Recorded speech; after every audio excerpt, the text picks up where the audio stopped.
après Parcoursup sans rien, je me suis dirigée vers les villes qui m'intéressaient plus. Il y avait notamment Bordeaux où j'avais un peu toujours rêvé de faire mes études.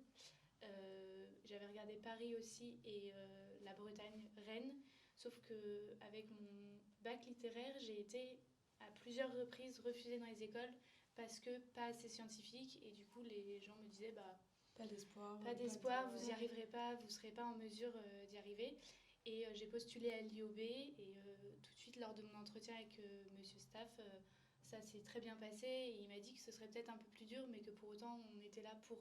Enfin, les professeurs étaient là pour nous aider. Et puis, on avait quand même dans notre classe énormément d'élèves qui avaient fait passé savant. Donc, pas mal de connaissances scientifiques. Et puis, avec un peu de travail, on arrive toujours à y arriver. Ouais. Et voilà, et du coup, l'IOB, ils m'ont pris, mais j'étais un peu dans les. Je me suis un peu inscrite à la dernière minute, à vrai dire, parce que j'avais eu beaucoup d'incertitudes, beaucoup de réponses négatives, et je suis très bien dans cette école. Moi, j'ai fait quand même les entretiens et les recherches un peu dans plusieurs écoles, les deux à Bordeaux, donc que ce soit l'IOB ou que ce soit même le COB, et même celle de Nantes aussi.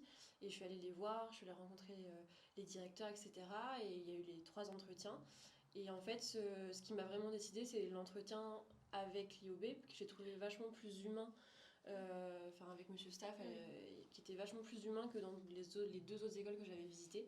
Je me sentais pris dans mon individualité, vraiment, je savais que j'allais... je savais que l'effectif était petit, donc on serait vraiment pris individuellement par les professeurs, et que l'administration avait l'air d'être plutôt à l'écoute de nos besoins, donc ça m'a tout de suite donné envie.